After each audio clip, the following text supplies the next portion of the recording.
¿Cómo están? Buenas tardes. ¿Me escucha bien? Hola, buenas tardes, profe. Bien, hola. ¿Pudieron hacer el examen? ¿Sí? ¿Cómo les fue? Sí, profe. ¿Les fue bien? Bien. No era tan difícil, pero igual aprobado, bien. Tienen un recuperatorio. El recuperatorio va a estar habilitado desde el 26 al 27, ¿sí? De junio hablamos, ¿no? Para aquellos que tengan que hacer recuperatorio, de igual manera se los mando al grupo de WhatsApp. ¿Bien? Bien. Hoy, ¿de qué íbamos a hablar? Íbamos a hablar, ahí vamos, ahí está, de aparatos psíquicos, ¿sí? Buenas tardes, Carolina. Íbamos a ver la primera tópica freudiana. Él habla de 3 niveles. ¿Cuáles son esos 3 niveles? Consciente, preconsciente e inconsciente. Ese es el primer, o la primera tópica. Hola, Natalia. Bien. Hablando de el nivel consciente, en el nivel consciente se encuentran que todos los pensamientos, todas las emociones y todas directamente relacionadas con la realidad. Bien, es el sistema, digamos, el nivel consciente es el sistema más accesible para nosotros, ¿sí? Mediante el cual nosotros nos relacionamos con los estímulos externos e internos a través de los sentidos, ¿sí? Y este sistema también está relacionado con ¿qué? Con la memoria a corto plazo, ¿sí? Y representa todas nuestras percepciones en el momento presente, ¿sí? Bien, más allá de eso, la percepción es subjetiva, ¿sí? Y es diferente para cada persona. Entonces eso explica que percibimos a través del sistema consciente, sino que consciente e inconsciente también, porque ellos también están envolvidos, ¿sí? Es por eso que a veces, la realidad puede verse distorsionada, ¿sí? El otro es el nivel preconsciente, que es el que se encuentra, y el consciente, y representa todo lo que son los sentimientos, los pensamientos, las fantasías, que no se encuentran en la conciencia, pero que fácilmente se pueden hacer presentes a esa conciencia, ¿sí? Es el caso de ciertos recuerdos que por ahí teníamos olvidados, pero que cuando, alguien nos habla, por ejemplo, de ese recuerdo, o nos referimos muchas veces, a ellos utilizando la expresión esa que decimos, lo tengo en la punta de la lengua, y no nos podemos acordar o de una palabra o algo, ¿sí? Y el otro sistema es el sistema inconsciente, que es el nivel menos accesible de la conciencia, ¿sí? Y en este nivel, ¿quiénes se encuentran? Los sentimientos, las vivencias, los deseos, ¿sí? Que suponen un conflicto para nosotros y que están reprimidos, ¿sí? Y es debido a qué? A la intensidad, al contenido, ¿sí? Que están asociados a emociones muchas veces displacenteras, a emociones de sufrimiento, y por lo tanto, ¿nosotros qué hacemos? Nos alejamos, o lo alejamos de la conciencia, como un mecanismo de defensa. ¿Bien? Y a pesar de que se encuentra en el inconsciente, no es fácil acceder, ¿sí? Y está oculto para nuestra conciencia, ¿sí? Y se manifiesta muchas veces en síntomas, en sueños, en actos fallidos, por ejemplo, ¿no? Bien, entonces, para hablar sobre lo que sería psicoanálisis, Freud hace referencia a la alusión de un iceberg, ¿sí? en el cual habíamos dicho la clase pasada que en la punta que sale sobre ese nivel del mar representa la parte consciente, ¿sí? Luego tenemos una franja, ¿sí? Que ya está sumergida, pero es un poco más superficial, que corresponde al nivel preconsciente. Y luego tenemos todo el resto del iceberg, la parte más profunda, que equivale al inconsciente, ¿sí? Entonces, en cuanto a las características de estos sistemas psicoanalíticos, tanto el nivel consciente como el preconsciente representan las leyes lógicas y cronológicas de la temporalidad, ¿sí? Eso significa que están ajustadas a la realidad, al momento presente, ¿sí? Sin embargo, el inconsciente es atemporal, por lo que no se puede confundir, digamos, emociones de la infancia y la edad adulta. O se puede soñar que se está en pleno invierno y mezclarlo por ahí con sensaciones o con acciones que son puramente de verano, ¿sí? Otras características comunes entre los primeros dos niveles de la conciencia, el consciente, perdón, y el preconsciente, es que tienen principio de realidad, ¿sí? Eso le permite o nos permite a nosotros adaptarnos a las circunstancias, como por ahí postergar nuestros deseos si es que no se pueden por ahí satisfacer en ese momento. Y por otro lado tenemos el inconsciente, que no tiene esa capacidad, sino que busca satisfacer su placer y su deseo sin capacidad de esperar, ¿sí? No tiene control. ¿Por qué? Porque predomina acá el principio del placer, ¿sí? Otra diferencia en sí entre los sistemas que describe acá Freud es en el desarrollo del psicoanálisis, que se refiere a la lógica de la realidad. Y hablamos de que el nivel consciente y el nivel preconsciente están prescriptos a los códigos del lenguaje, ¿sí? A los contenidos que tienen significado literal, que no están ocultos. En cambio, el inconsciente no sigue ningún orden lógico, es incoherente. El inconsciente es caótico, ¿sí? ¿Bien?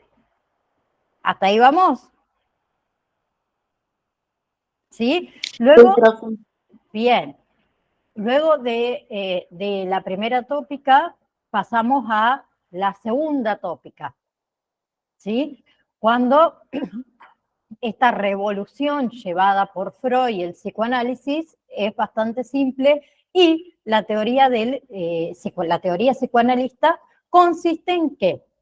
En desintegrar al sujeto humano, ¿sí? A modificar la concepción que Descartes y Kant habían elaborado como sujeto dotado de facultad de representación, es decir, la conciencia, ¿sí? Y ahí venimos con la segunda, es el yo y el super yo.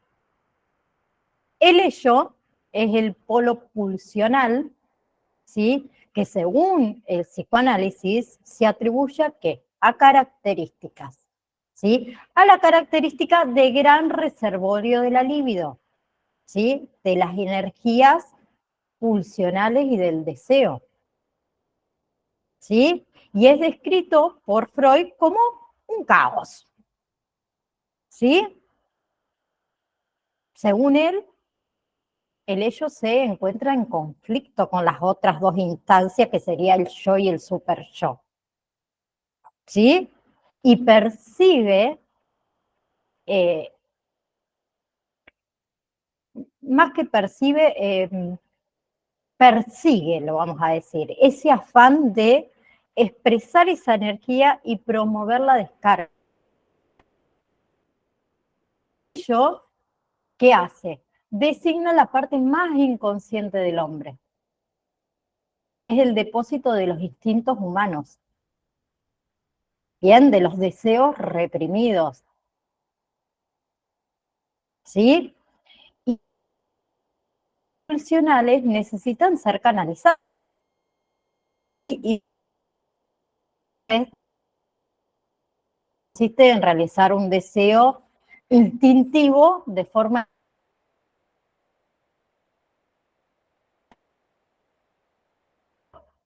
es el yo, el mediador, ¿sí? El yo designa la parte de la personalidad que asegura la...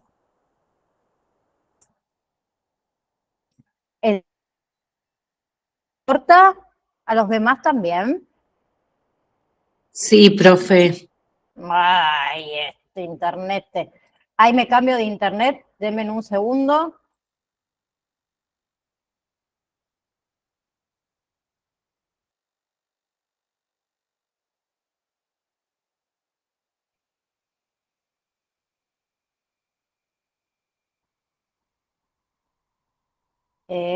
Ahora se me escucha mejor.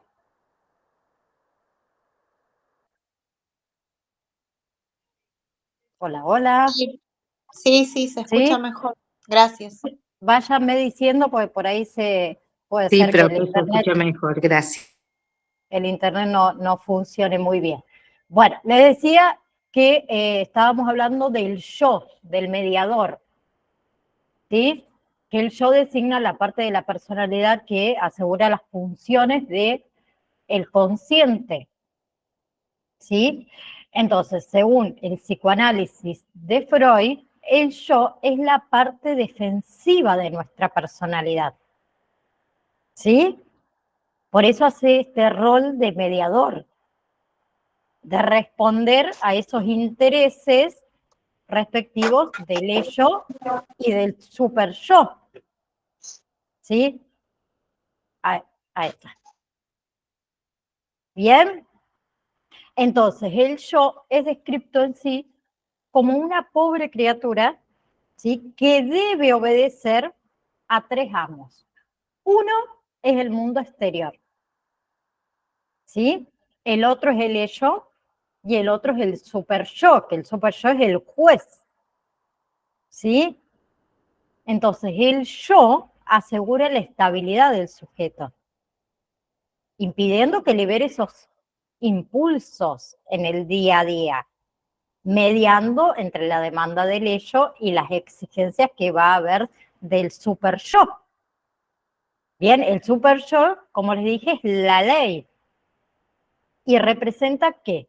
Una interiorización de las prohibiciones parentales, ¿sí? Un poder de interdicción entre el yo, ¿sí? Que está obligado a tener en cuenta.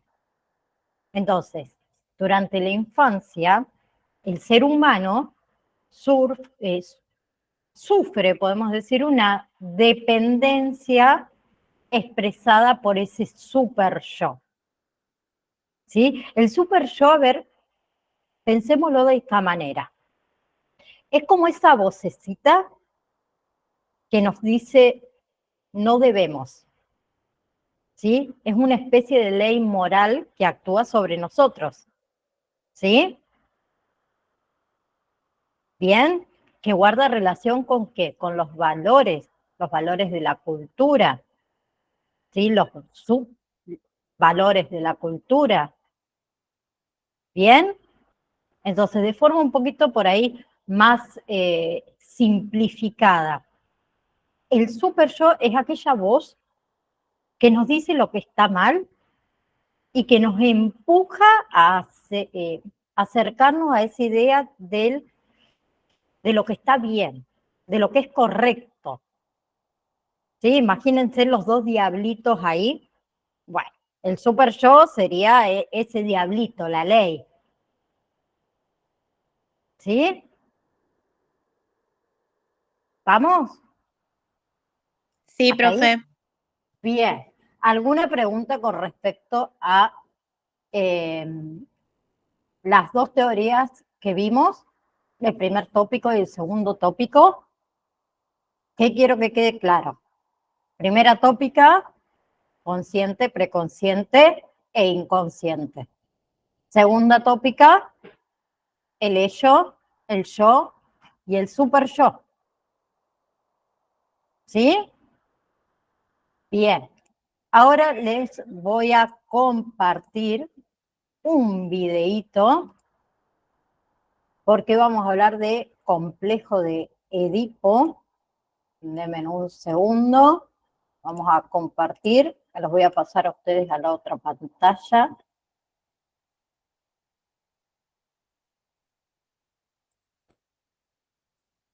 Un segundito. Si podemos continuar.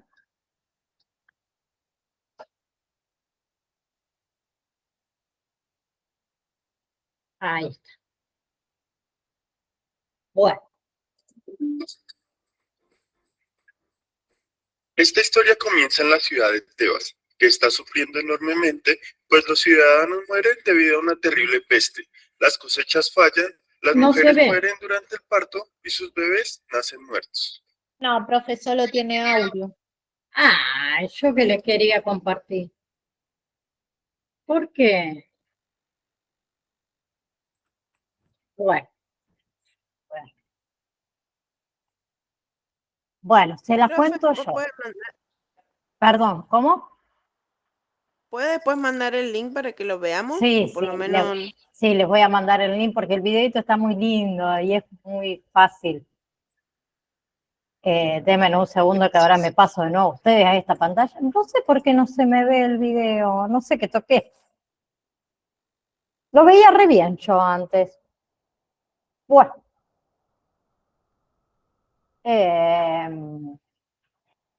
Quiero ver. Bueno. Después se los paso por el grupo.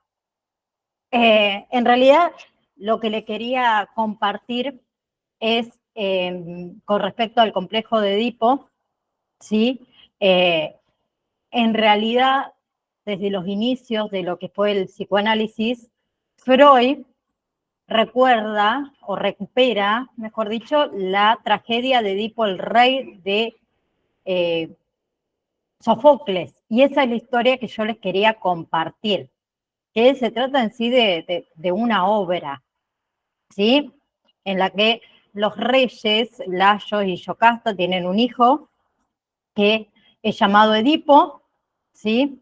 El cual el oráculo, según el oráculo, le anunció que él mataría a su propio padre y que se casaría con su madre, ¿sí? Entonces, el rey, viendo esto por medio de un sirviente, manda a abandonar a Edipo al cerro para que éste muriera, ¿no?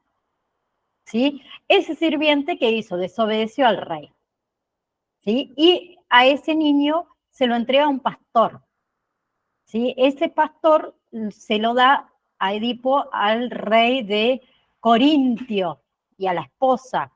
Entonces, estos dos señores lo crían como si fuese su hijo propio, ¿sí? Pero ¿qué pasa? Edipo se entera de su destino y decide no regresar más a Corintios, ¿sí?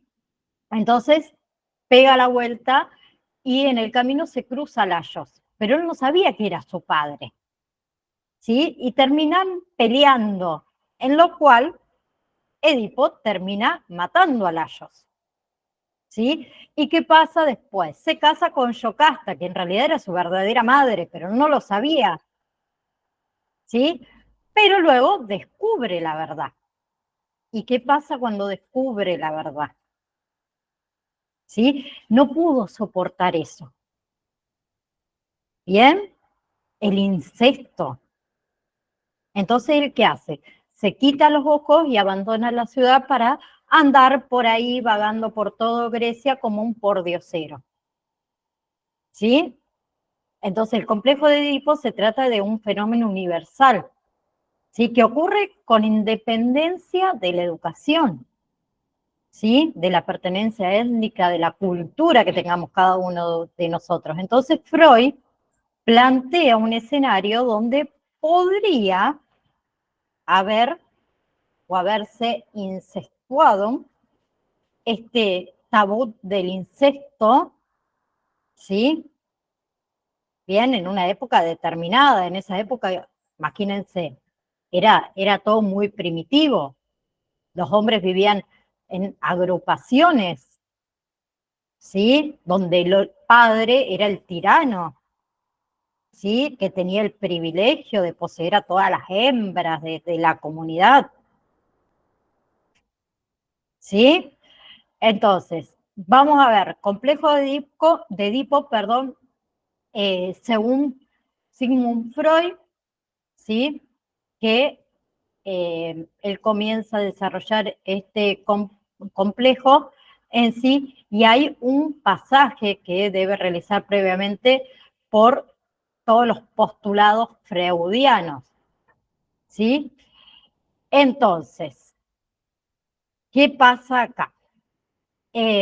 Según Freud, ¿sí? Le otorga el título de el ello y el yo, ¿sí? En esa segunda tópica, Freud redefine que cuestiones trabajadas previamente a lo que refiere a la formulación del aparato psíquico, ¿sí? Entonces, según Freud, hay varias informaciones muy amplias sobre el complejo de Edipo, según las teorías teorías psicoanalíticas de Freud, ¿sí? Entonces, ¿qué pasa? El complejo de Edipo se sitúa en la fase fálica del desarrollo psicosexual, que es la tercera etapa en la teoría del desarrollo psicosexual de Freud, ¿sí? Después lo vamos a ver a eso. Esa fase ocurre aproximadamente entre los 3 y los 6 años de edad, cuando el niño experimenta un interés particular en sus genitales, ¿sí? Y comienza a desarrollar curiosidad sobre las diferencias sexuales entre los adultos, ¿sí? Y según Freud, durante el complejo de Edipo, los niños y las niñas experimentan fantasías e impulsos inconscientes relacionados con sus padres, ¿sí? Esos impulsos son percibidos como inaceptables por la conciencia de ese niño o de esa niña, ¿sí? Y pueden ser reprimidos. Bien, y en el contexto del complejo de Edipo, el padre y la madre desempeñan roles que son cruciales. Uno es el padre. El padre se convierte en un modelo para el niño o la niña, ¿sí? Y su relación con el padre establece ese modelo de cómo se relaciona con la figura de autoridad en el futuro. Bien, y por otro lado tenemos a la madre, ¿sí? Que es la primera fuente de afecto y la primera fuente de cuidado. Entonces el niño o la niña busca su atención y afecto de manera especial, ¿sí? Y también tiene una resolución el complejo de Edipo, porque Freud sugirió que la resolución exitosa para este complejo implica una serie de procesos psicológicos, ¿sí? Que incluye la identificación con el progenitor del mismo sexo, ¿sí? Donde el niño o la niña asimila las características y los valores de ese progenitor como parte propia de su desarrollo de identidad. Y también implica la represión de los deseos incestuosos hacia el progenitor del sexo opuesto, ¿sí? Bien, y también a todas las normas sociales y las normas morales, ¿sí? Pero también Freud argumentó que si en el complejo de Edipo no se resuelve de manera adecuada, puede dar lugar también a problemas psicológicos en la vida adulta, ¿sí? Problemas de identidad, ansiedad, depresión, comportamientos disruptivos, ¿sí? Dificultades en las relaciones interpersonales. ¿Bien? Pero, más allá de que el complejo de Edipo, según Freud, ¿sí? Ha sido una idea influyente en el psicoanálisis, también fue objeto de varias críticas y varias revisiones. O sea, hay algunos autores que señalan que esta teoría está demasiado centrada en la sexualidad, ¿sí? Y en la dinámica familiar tradicional, que no tiene en cuenta otras influencias importantes en el desarrollo humano, como el contexto cultural y como el contexto social. ¿Sí? Entonces, el complejo de Edipo, según Freud, es un concepto central en la teoría psicoanalítica, ¿sí? Que describe los conflictos emocionales y sexuales que experimentan los niños y las niñas durante su desarrollo. Bien, y luego tenemos el complejo de Edipo según Lacan, ¿sí? Que Lacan concibe el complejo de Edipo como una de las estructuras psíquicas fundamentales que contribuye a la formación del sujeto humano. Bien, entonces, para Lacan, el complejo de Edipo es un proceso psicológico universal que implica que la resolución de conflictos, la resolución de tensiones en torno a la sexualidad y a las relaciones de poder. Entonces, Lacan sostiene que el complejo de Edipo está ligado, digamos, al desarrollo del lenguaje y la adquisición de significantes. ¿Sí? El lenguaje no sirve, digamos, el lenguaje no solo sirve como un medio de comunicación, sino que también tiene estructuras, ¿sí? Que estructuran nuestras experiencias subjetivas y las relaciones que nosotros tenemos con el mundo. Entonces, Lacan enfatiza en el carácter narrativo del complejo de Edipo, ¿sí? Entonces, para él, lo que es el Edipo no es solo una serie de eventos reales en la vida del niño o la niña. Para él es también una narrativa simbólica, ¿sí? Que organiza y da sentido a la experiencia psíquica, ¿sí? Y en esa narrativa que él describe está los roles, las relaciones sociales, el papel del padre, de la madre, del hijo, de la hija, ¿sí? Y en la teoría entonces esta lacaniana, el complejo de Edipo se relaciona estrechamente con el concepto de castración simbólica, ¿sí? Él argumenta que el niño o la niña debe renunciar al deseo sexual por el progenitor del sexo opuesto como resultado de una amenaza de castración por parte del progenitor del mismo sexo. ¿Sí? Y esa renuncia al deseo es fundamental ¿para qué? Para la entrada del sujeto en el orden simbólico y la formación de su identidad.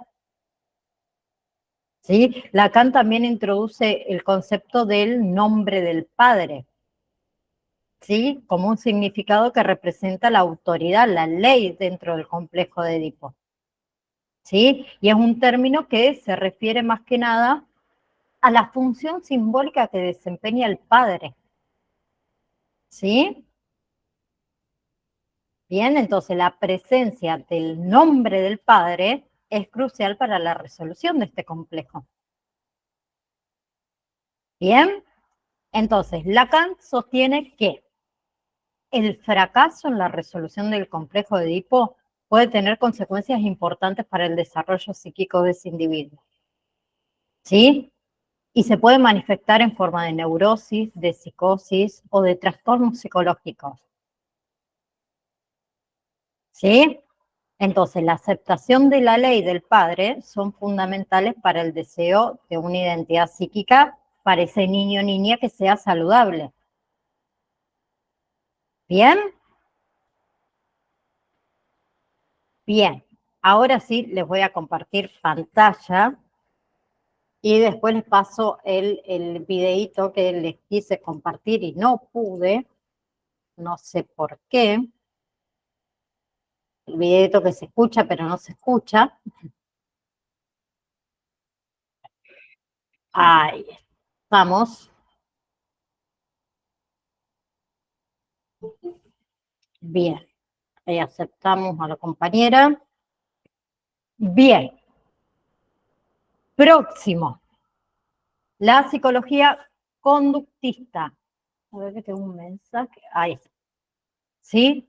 Es una corriente dentro de la psicología que se centra en el estudio del comportamiento observable y medible, ¿sí? También en los procesos mentales que lo influencian. Esta corriente psicológica se desarrolló a principios del siglo XX, ¿sí? Y se enfoca en cómo el ambiente y las experiencias afectan al comportamiento humano, ¿sí? Bien.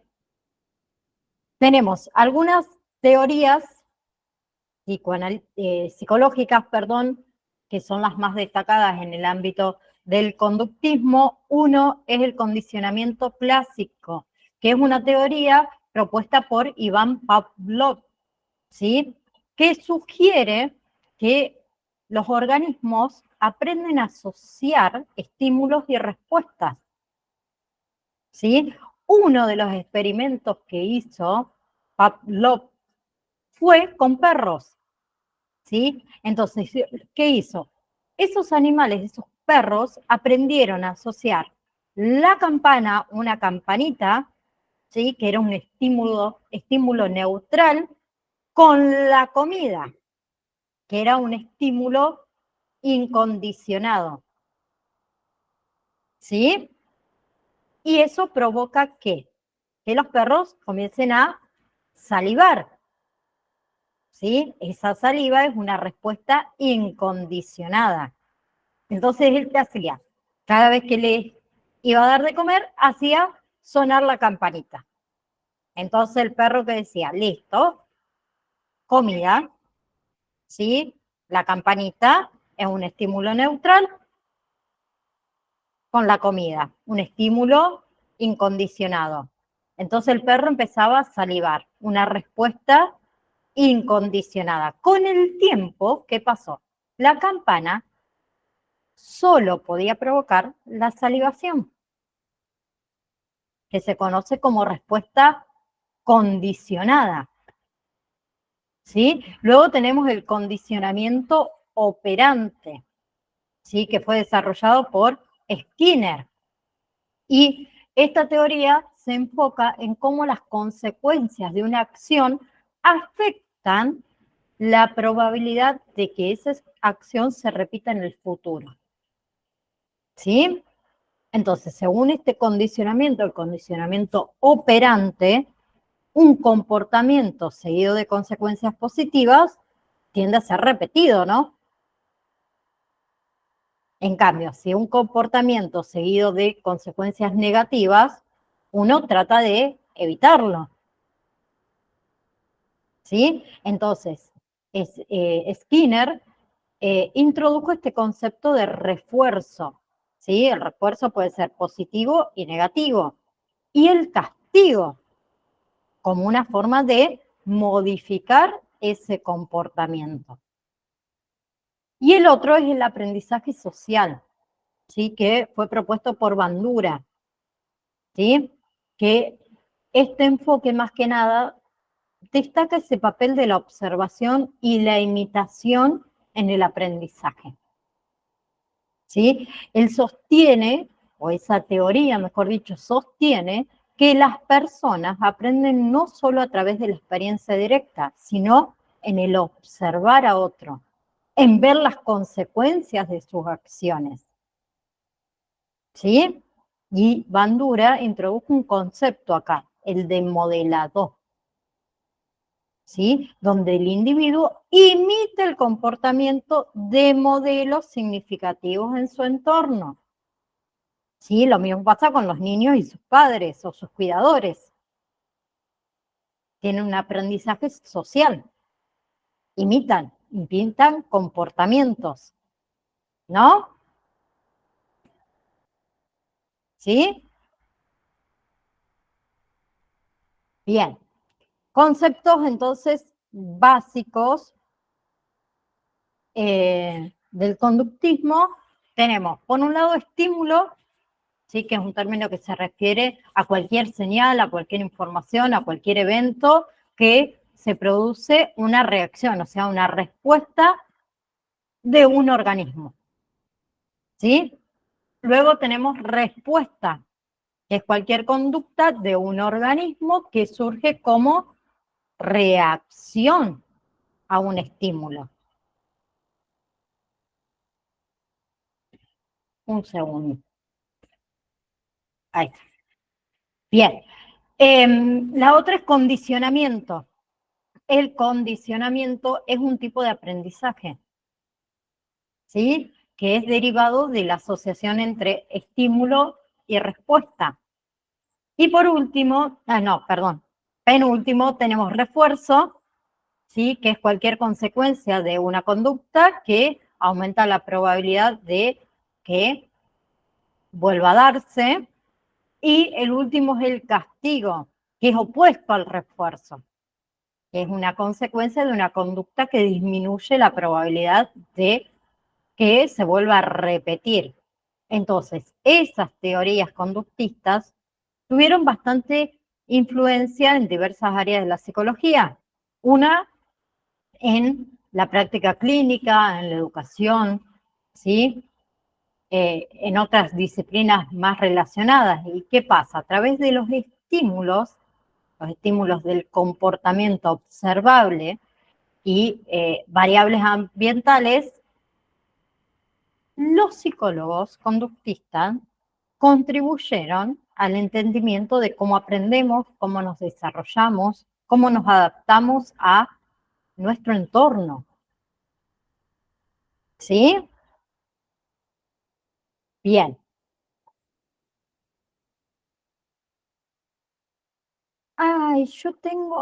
Después voy a ver si les puedo compartir después. Tengo unos videos que creo que eso sí los puedo compartir de estas teorías. Si lo puedo compartir, se los comparto ahora cuando terminamos. Bien, cognitivismo. Es una corriente también dentro de la psicología que se centra en el estudio de los procesos mentales internos, como es la percepción, atención, memoria, pensamiento y lenguaje. ¿Sí? A diferencia con el conductismo, que se enfoca principalmente en el comportamiento observable, el cognitivismo examina cómo la mente procesa la información y cómo esos procesos influyen en el comportamiento humano. ¿Sí? Entonces, tenemos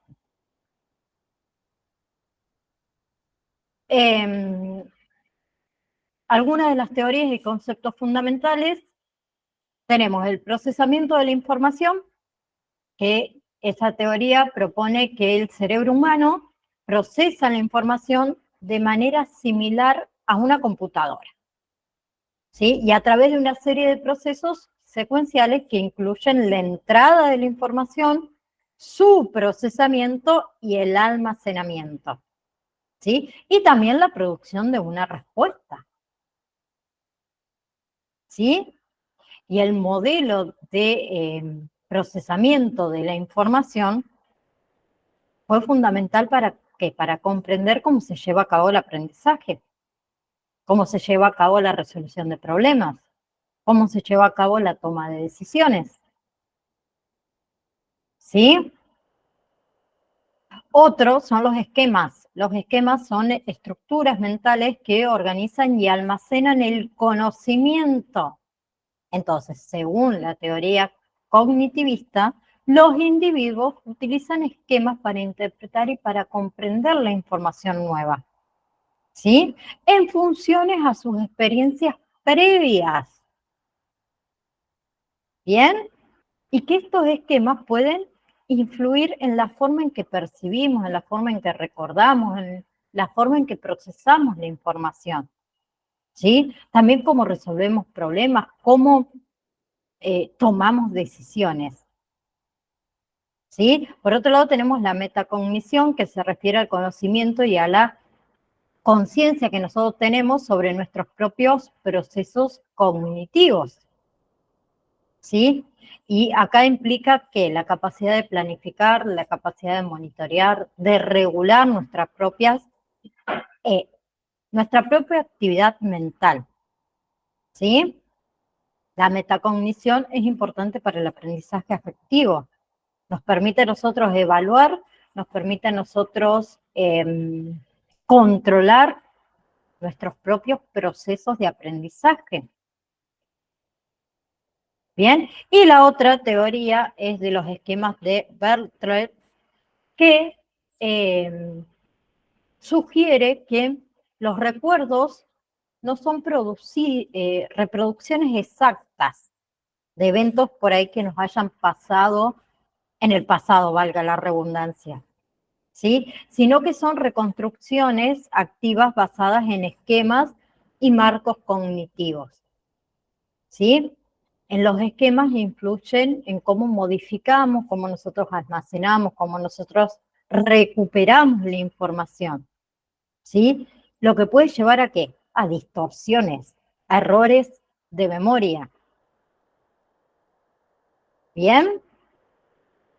Por otro lado, tenemos el psicoanálisis, ¿sí?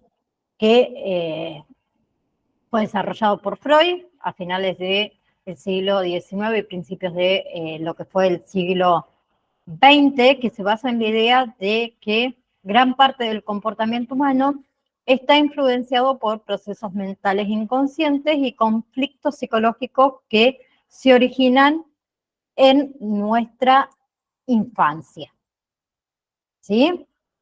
Y algunos conceptos fundamentales es, uno, inconsciente, que según Freud, gran parte de nuestra mente está compuesta por contenidos inconscientes, ¿sí? Que consiste en pensamientos, en deseos, en impulsos, en recuerdos reprimidos que están fuera de nuestra conciencia consciente, ¿sí? Pero que influyen en nuestro comportamiento y en nuestras emociones, ¿sí? Otra es la estructura de la personalidad, que acá Freud propuso esta estructura en tres partes: el ello, el yo y el superyo, ¿sí? El ello opera de acuerdo con el principio del placer, buscando ¿qué? La gratificación inmediata de los deseos biológicos y sexuales.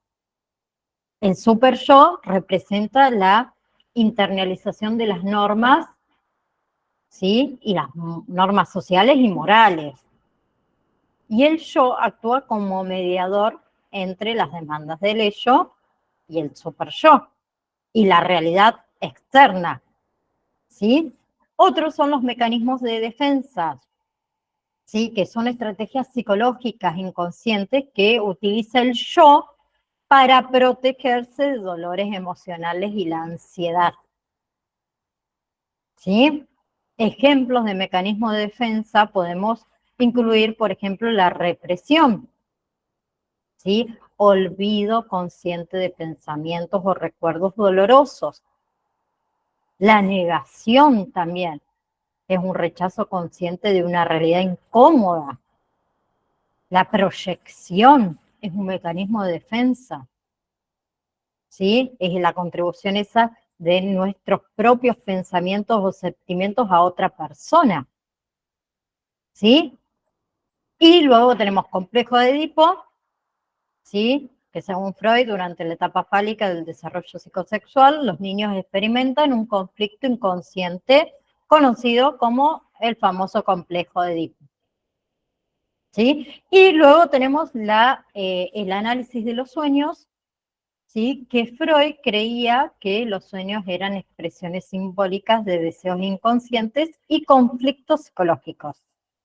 Entonces, a través del análisis de los sueños, en esa época los psicoanalistas pueden acceder al contenido inconsciente y ayudar, ¿sí?, a entender y a resolver sus problemas.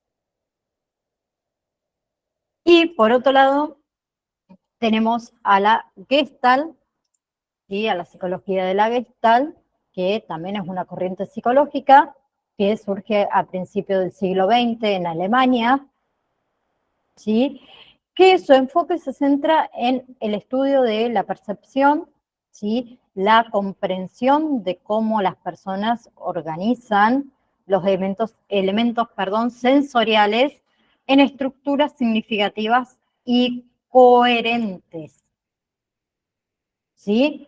Y acá tenemos también algunos conceptos. Uno es la Gestalt, la palabra Gestalt, que es una palabra alemana, que se traduce más o menos como forma o configuración, ¿sí?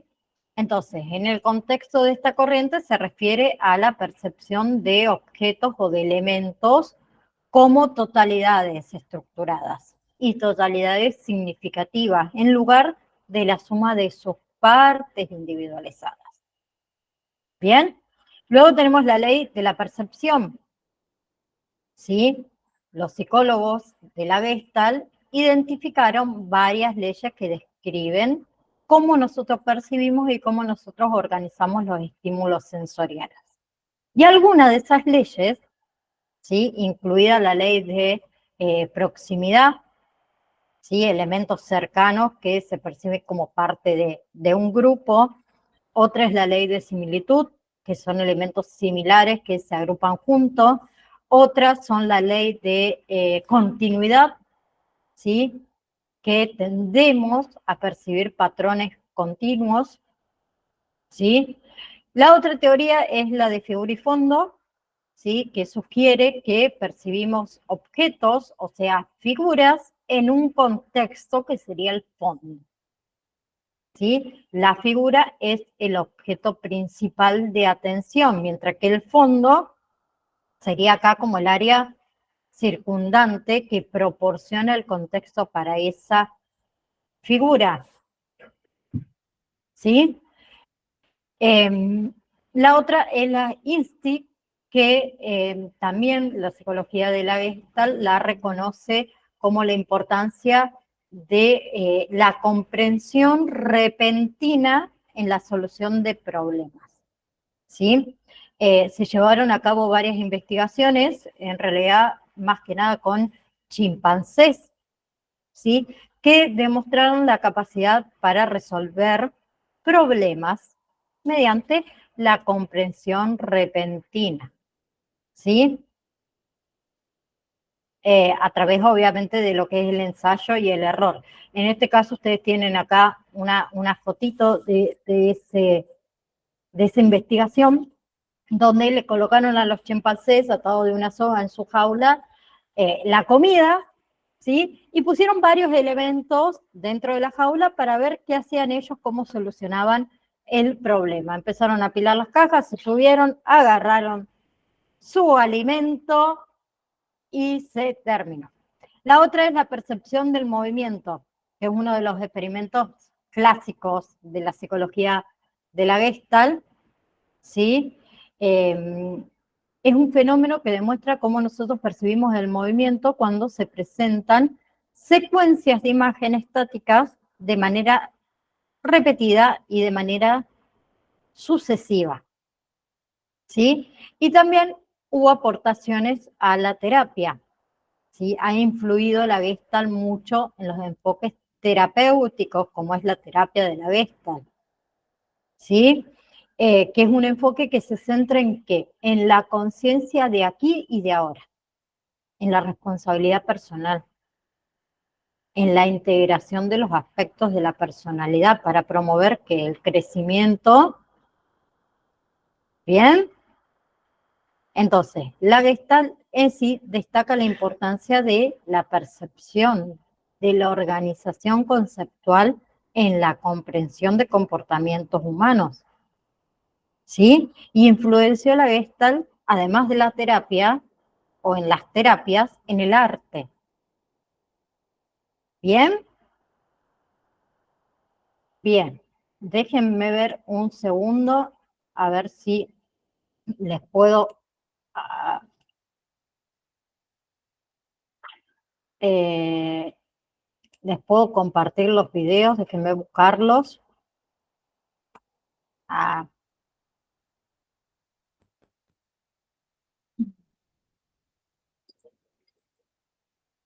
Ustedes de igual manera también, el que no tienen es el de complejo de Edipo, los demás sí los tienen en el campus.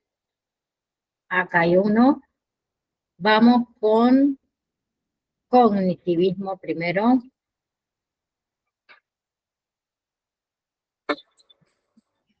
Espérenme.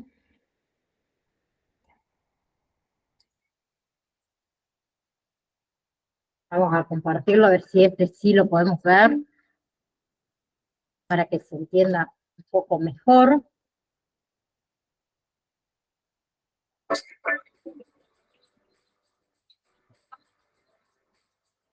¿Qué es el cognitivismo? El cognitivismo es una teoría del aprendizaje que surge cuando los psicólogos y educadores comenzaron a estudiar procesos más complejos del pensamiento, a diferencia del estudio de las conductas observables, las cuales son el objeto de estudio del conductismo, y en su lugar se centraron en los procesos cognitivos o mentales que se requerían para lograr el aprendizaje.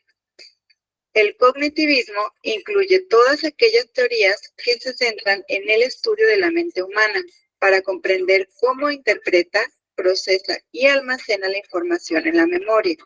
Es decir, el objetivo principal del cognitivismo es descubrir cómo la mente humana es capaz de pensar y aprender.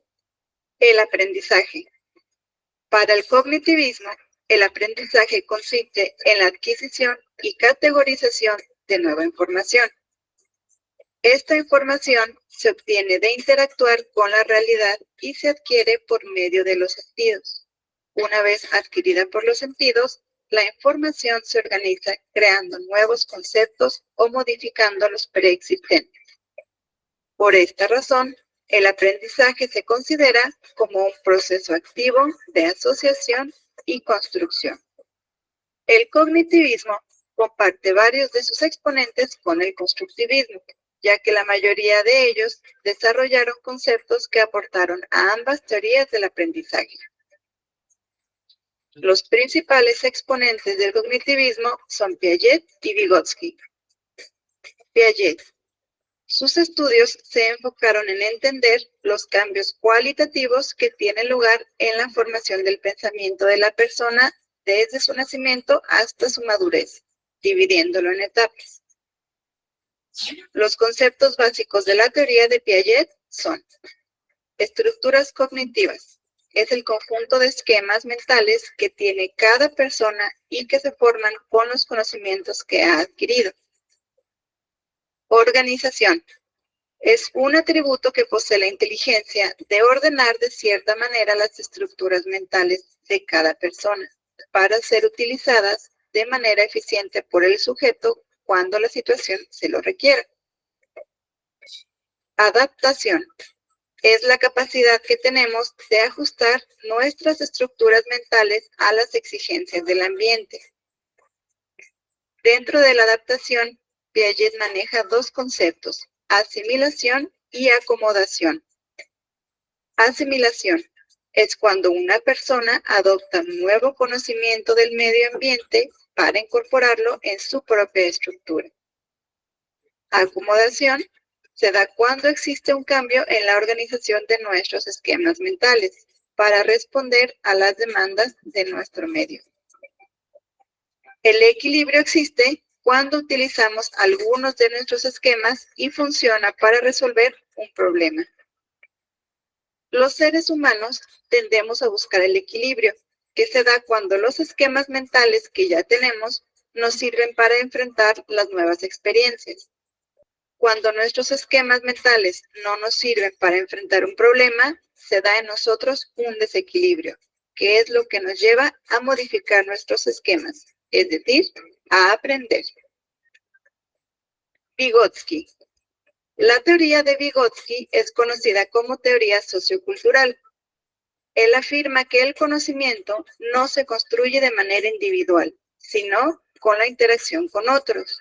Los niños nacen con ciertas habilidades mentales que Vygotsky llama funciones mentales inferiores, y con la interacción con otros se van convirtiendo en funciones mentales superiores. Vygotsky afirma que el lenguaje es la herramienta más importante para el desarrollo cognitivo, ya que permite al individuo la interacción con su entorno. Define la zona de desarrollo próximo como la brecha entre lo que un niño es capaz de hacer por sí solo y lo que puede hacer con ayuda. Existen otros autores que hicieron aportaciones muy importantes al cognitivismo, como por ejemplo Ausubel. Ausubel propone el concepto de aprendizaje significativo como la organización e integración de la nueva información en la estructura cognitiva que ya posee el individuo. Es decir, cuando un estudiante relaciona la información nueva con la que ya posee, reajustando y reconstruyendo ambas informaciones en este proceso. Brunner, que a partir de la teoría de Vygotsky, propone el concepto de andamiaje, que consiste en el apoyo temporal de los adultos que proporcionan al pequeño con el objetivo de realizar una tarea hasta que el niño sea capaz de llevarla a cabo sin ayuda externa. Bien, ahí les comparto el otro.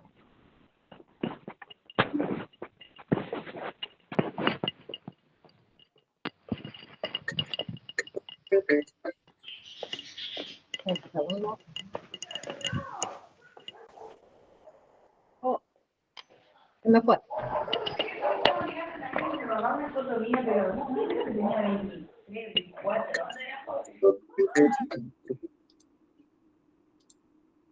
Bien, vamos a compartir.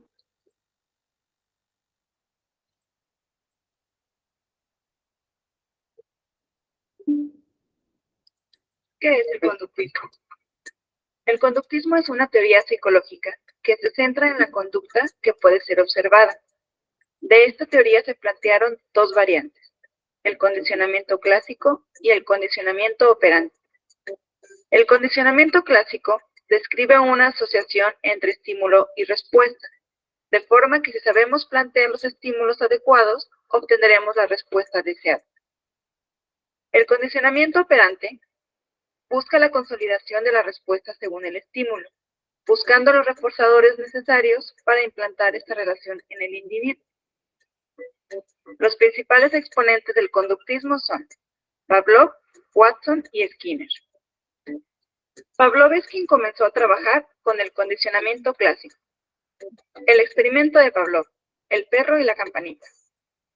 Pavlov utilizó para su experimento un perro, comida y una campana.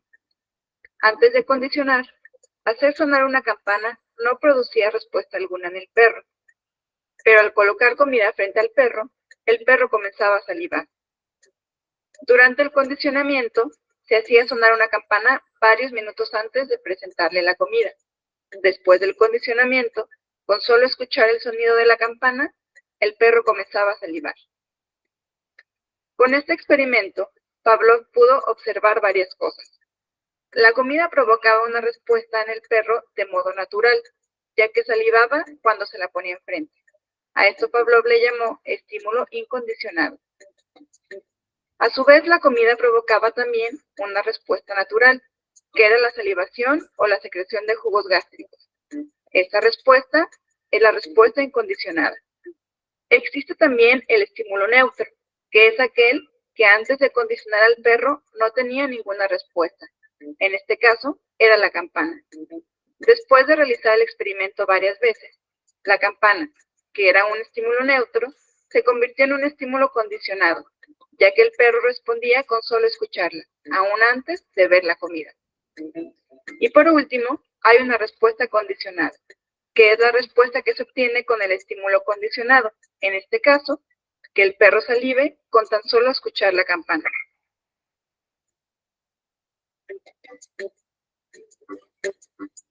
Watson pensaba que los humanos ya traían desde su nacimiento algunos reflejos y reacciones emocionales de amor y furia, y que todo lo demás se adquiría mediante la asociación estímulo-respuesta. El experimento de Watson, Albert y la rata.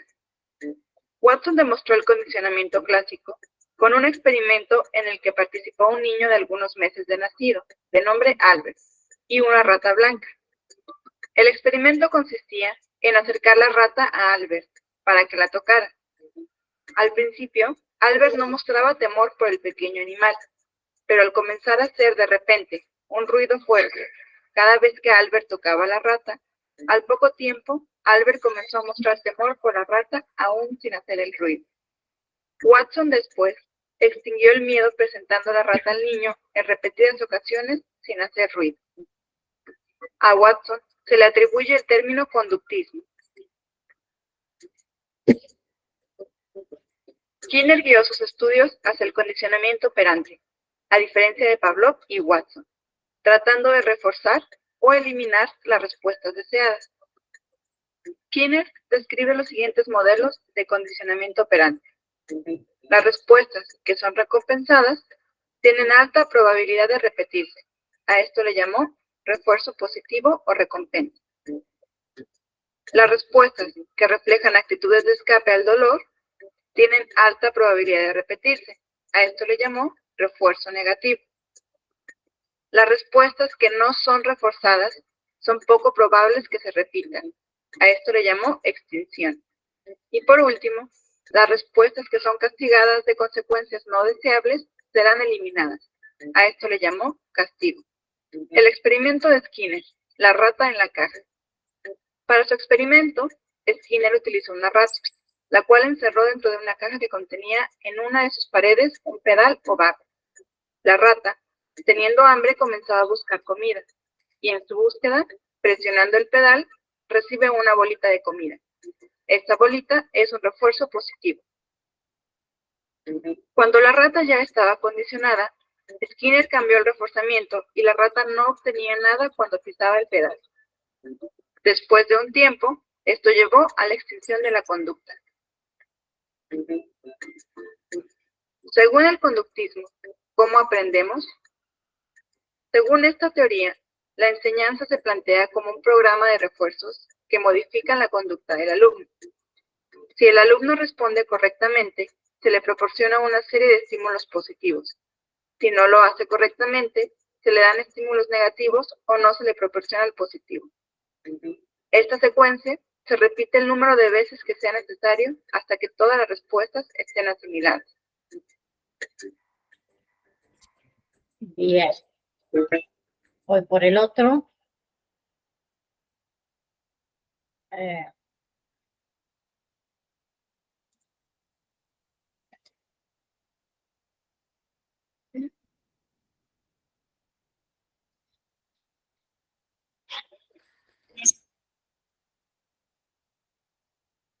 Ya terminamos, nos pasamos un ratito, pero quiero que lo vean.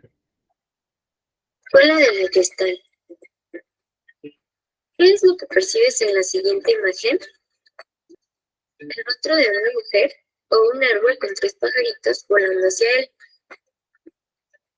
Nuestra mente tiene que funcionar a prisa en un proceso perceptivo. Si percibimos que una cosa es, ¿para qué dudar que no sea? El cerebro hace siempre una labor de síntesis y de organización para dar sentido al mundo. En los inicios del siglo XX surge un grupo de psicólogos encabezados por Whitmer y como seguidores Kohler y Koffer, fundando la Escuela de la Gestalt. La palabra Gestalt significa forma, en donde expresan que el todo es mayor que la suma de sus partes. Su objeto de estudio es la percepción visual. Esto quiere decir que percibimos la realidad como gestalte, o sea, una totalidad significativa y no como algo aislado. Esta escuela provenía de una tradición filosófica. El pensamiento de Kant tenía en ellos una fuerte influencia.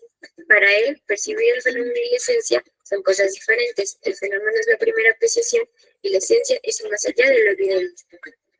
La escuela de la Gestalt se contrapone con el conductismo, ya que mientras los sujetos del conductismo aprenden de modo asociativo, los de la Gestalt lo hacen por insight.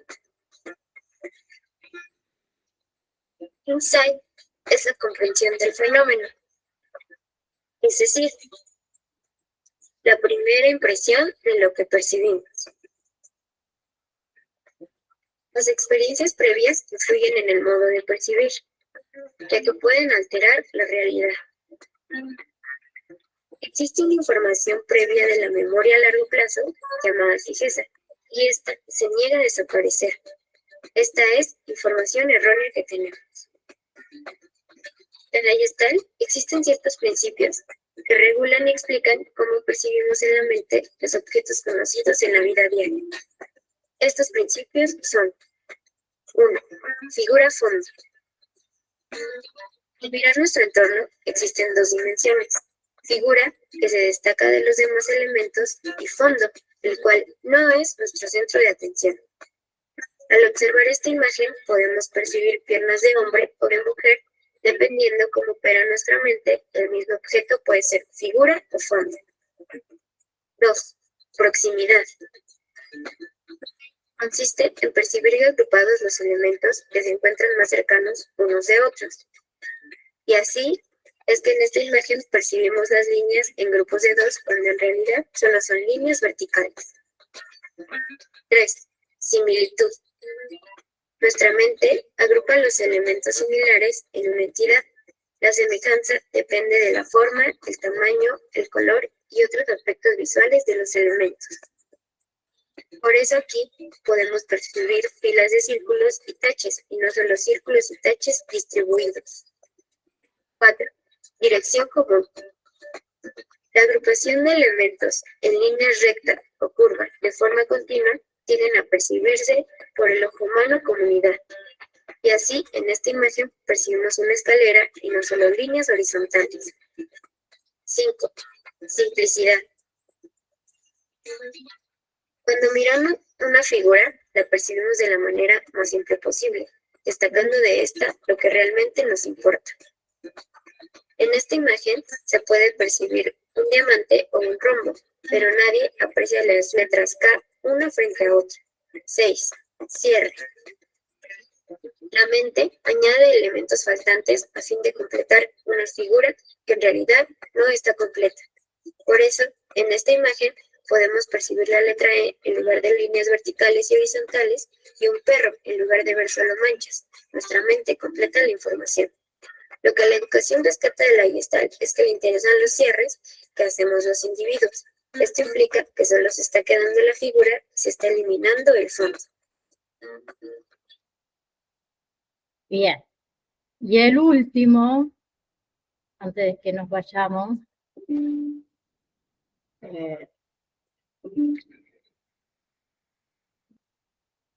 es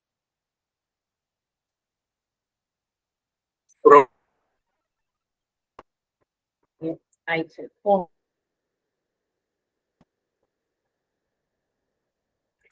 El último.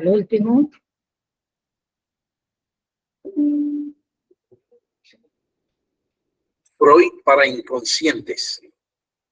El 6 de mayo de 1856 nace Sigmund Freud, el padre del psicoanálisis. Fue uno de los 8 hijos del viejo Jacob Freud, un comerciante de lana que con Amalia Nathanson, la madre de Freud, completaba su tercer matrimonio. Con 3 esposas al hilo, se puede decir que dinero, lo que se dice dinero, no tenía el viejo Jacob. Baste decir que cuando nació el pequeño Sigmund, vivían todos apretados en una sola habitación alquilada. No sabemos si por sobreestimulación o por ser hijo de viejo, el muchacho salió estudioso. Se pasó la vida leyendo en los 6 idiomas que dominaba. Leyó el Quijote en español y a Shakespeare lo leyó en inglés al derecho y al revés. Tanto que muchos dicen que su amor por la psicología humana le viene de tanto Otelo, tanto Hamlet, tanto Romeo y tanta Julieta.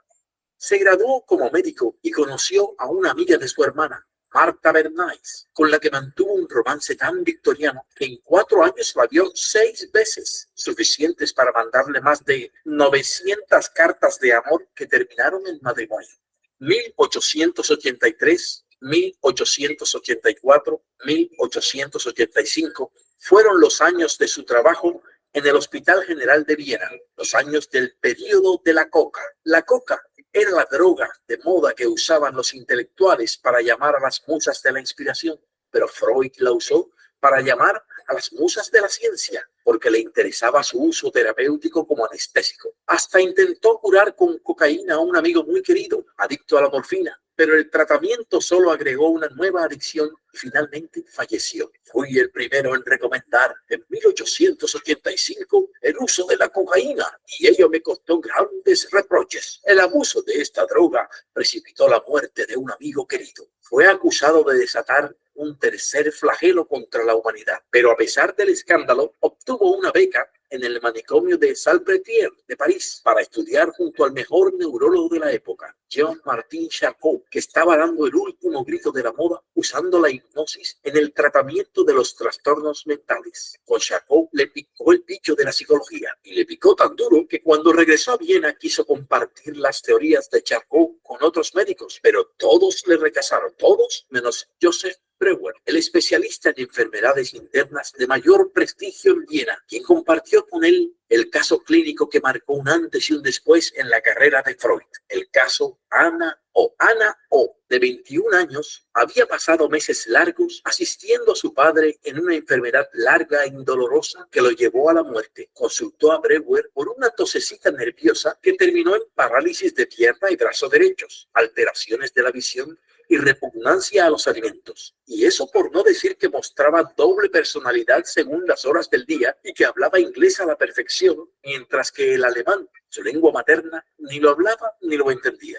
Breuer decidió hipnotizarla para que hablara del rosario de traumas que llevaba por dentro. Y, oh sorpresa, casi se va de espaldas al comprobar que cuando Ana hablaba de los miedos que la dominaban, volvía a ser una persona normal. Así, entre hipnosis y confesiones, descubrió que los problemas de Ana O. eran la consecuencia de abusos sexuales por un familiar durante su niñez. Breuer descubrió que los síntomas de los pacientes histéricos eran el resultado de traumas del pasado que se habían reprimido, aunque no olvidado, y que cuando el paciente se enfrentaba a esos pensamientos reprimidos, se curaba. A esto le llamó el método catártico. Freud usó el método catártico, pero sin la hipnosis. En su lugar, inventó el método de asociación libre, una técnica que consiste en que el paciente desembuche todo lo que le llegue a la mente tal y como se presente, aunque sea vulgar o vergonzoso, para que el psicoanalista pueda determinar cuáles manifestaciones muestran un conflicto inconsciente. Acababa de crear el psicoanálisis, un método para tratar las enfermedades mentales y una teoría que se basa en que el origen de todos los problemas neuróticos son conflictos infantiles relacionados con el temido sexo. Y es que el Freud no se medía, hasta se atrevió a decir que todos los niños tenían instintos sexuales y que creaban un mundo de fantasías en el que estaban involucrados sus padres. Esto cayó como una bomba entre la respetable sociedad vienesa que lo acusó de mancillar la pureza de la niñez. El vacío que se formó a mi alrededor, escribió Freud, me hizo comprender que, a partir de aquel momento, me encontraba entre los temerarios que osaron alguna vez turbar el sueño de la humanidad. El inconsciente. Para Sigmund Freud, la mente consciente es solo la punta del iceberg. La mente inconsciente está por debajo y guarda nuestros impulsos y deseos primitivos. Para Freud, la mente está formada por tres instancias: ello, yo y superyo. El ello busca la satisfacción inmediata de los instintos, sea o no permitido. El yo es el contacto con la realidad. El superyo es la conciencia moral que el niño recibe de la familia, la escuela, etcétera, y que aprueba o rechaza sus impulsos y pensamientos. El superyo nos acusa de ser culpables y hace que nos adaptemos ciegamente a la realidad. El pobre yo tiene que mantener el equilibrio entre las majaderías del ello, que siempre anda con el instinto revuelto, y el dedo acusador y moralista del superyo. No es tarea fácil, pero tiene ayudantes eficientes. Los mecanismos de defensa son mecanismos que usa nuestra mente inconsciente para evitar o negar lo que nos produce ansiedad y mantener una imagen personal idealizada que nos permita vivir cómodamente con nosotros mismos. Casi siempre son autoengaños que terminan creando puntos ciegos en la personalidad. Represión es cuando nos protegemos reprimiendo los pensamientos amenazantes y dolorosos, los sentimientos de hostilidad hacia nuestros seres queridos, los nombres de las personas que nos desagradan o los fracasos y las venganzas del pasado son objeto frecuente de la represión. Desplazamiento es cuando se cambia la dirección de un impulso, casi siempre una agresión, hacia una persona o un objeto.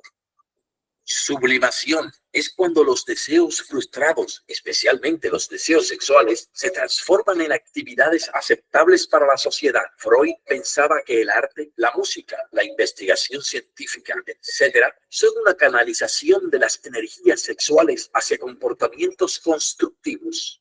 Proyección. Este mecanismo nos protege de la ansiedad que nos producen aspectos de nuestra manera de ser que consideramos inaceptables, como cuando un comportamiento agresivo nos provoca un sentimiento de culpa. Negación es cuando nos protegemos de la realidad desagradable negando su existencia, como cuando negamos la muerte, las enfermedades y otras experiencias dolorosas. Análisis de los sueños. Freud consideraba que los sueños eran importantes para poder explicar lo que sucedía en el inconsciente, ya que mientras soñamos, las defensas del yo no están presentes. En los sueños, mucho material reprimido se hace consciente, aunque de manera distorsionada. Los sueños sirven para dar pistas de cómo opera la mente inconsciente. Lo que recordamos del sueño, el contenido manifiesto, es muy diferente de lo que se intenta decir. Su significado simbólico es el contenido latente. Los sueños son la realización de deseos inconscientes, pero esos deseos son tan fuertes que para ser aceptados por nuestra conciencia, nuestra mente elabora una censura que es la que produce la distorsión de su contenido. Lo que pueden parecer imágenes soñadas absurdas son ideas coherentes cuando se descifran con el análisis. Después de 1933, la situación en Alemania se puso negra, y más para el psicoanálisis, que fue puesto en la lista idem. Así fue el discurso en la quema de las obras de Freud. Graba el alma y por la nobleza del espíritu entrego las llamadas obras de Freud. Psicoanálisis a la brasa. Cuando en 1938 los nazis ocuparon Austria, la situación se tornó color Gestapo. El 15 de marzo, la SS revolvió toda su casa y el 22 se llevaron a su hija Ana, a quien por suerte devolvieron ese mismo día. El 4 de junio de 1938, Sigmund salió de Viena con su esposa y Ana. Sus 4 hermanas fueron asesinadas en Auschwitz. El 6 de junio llegó a Londres, pero el tumor en el maxilar lo iba minando. El 23 de septiembre de 1939, poco antes de la medianoche, murió Sigmund Freud en su casa de Maresfield Garden. Termina así la vida de uno de los pocos hombres que influyó tanto sobre la cultura que después de él no hemos sido los mismos. Tenemos otra actitud hacia los niños, hacia nosotros mismos y hacia los demás. Cayeron los tapujos del sexo y la hipocresía y hoy, gracias a Sigmund Freud, entendemos de otra manera el arte, la religión y la vida. Bien, ahora sí. Perdón que les robé tiempo. Pero quería que veamos eso. La clase próxima vemos un poquito de el análisis de los sueños, ¿sí? La hipnosis y lo que es el análisis de los sueños. Vamos a ver todo lo que son emociones, ¿sí? Tenemos, además de las emociones, que hay emociones primarias, y tenemos también, gracias Virginia, emociones secundarias, ¿sí? Vamos a ver lo que es memoria, ¿sí? Porque hay varios tipos de memoria que tenemos. También, a ver qué me queda, aprendizaje, los distintos tipos de aprendizaje, también vamos a verlo. Y me falta uno. Motivación, ¿sí? Que es la motivación, ¿sí? Y los diferentes motivos, porque también tenemos motivos primarios, motivos secundarios, y nos quedaría ver también lo que es el desarrollo psicosexual, las fases del desarrollo psicosexual. Antes que se retiren, no se olviden que les puse el recuperatorio de la validación número 1, que está habilitado del 26 al 27 de junio, ¿sí? Y otra cosa para que tengan en cuenta, el próximo mes tenemos una semana de vacaciones de invierno, ¿sí? Del 15 al 21 de julio tenemos vacaciones de invierno, entonces ese lunes nosotros no tenemos clase, para que lo tengan en cuenta. ¿Bien? ¿Alguien quiere agregar algo? ¿Quedó algo que no se haya entendido? Los videos los tienen en el campus virtual. Ahora pruebo de pasar el de Complejo de Edipo, que es hermoso, es muy lindo, por eso se los quería compartir a la historia para que la sepan, pues muchas veces hablamos de Complejo de Edipo, pero no sabemos de dónde viene la historia. Felicia. Hola, profe, ¿cómo estás? Bien. No, yo quería pedirte todos los videos porque están buenísimos para volver a verlo tranquila, ¿viste? Está bueno si podés mandar de vuelta los videos que vimos. Estos videos que pasé recién están en el campus virtual. ¿Sí? El que no está, buenísimo. El que quise pasar primero, que no sé qué me pasó. Pero los demás sí están en el campus virtual. Dale, buenísimo, profe. Gracias. Yo le pongo los videos porque los había encontrado hace bastantes años y me parecen simples de interpretar, por ahí más fácil que un papel. Entonces encontré esos videitos animados que están muy lindos. ¿Alguien más tiene alguna otra pregunta? Así no le robo más tiempo a Azucena.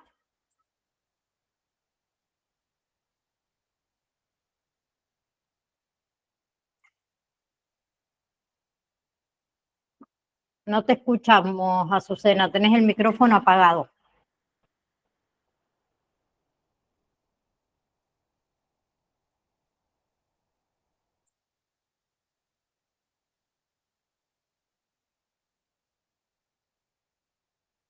Bueno, no te escuchamos, Azucena.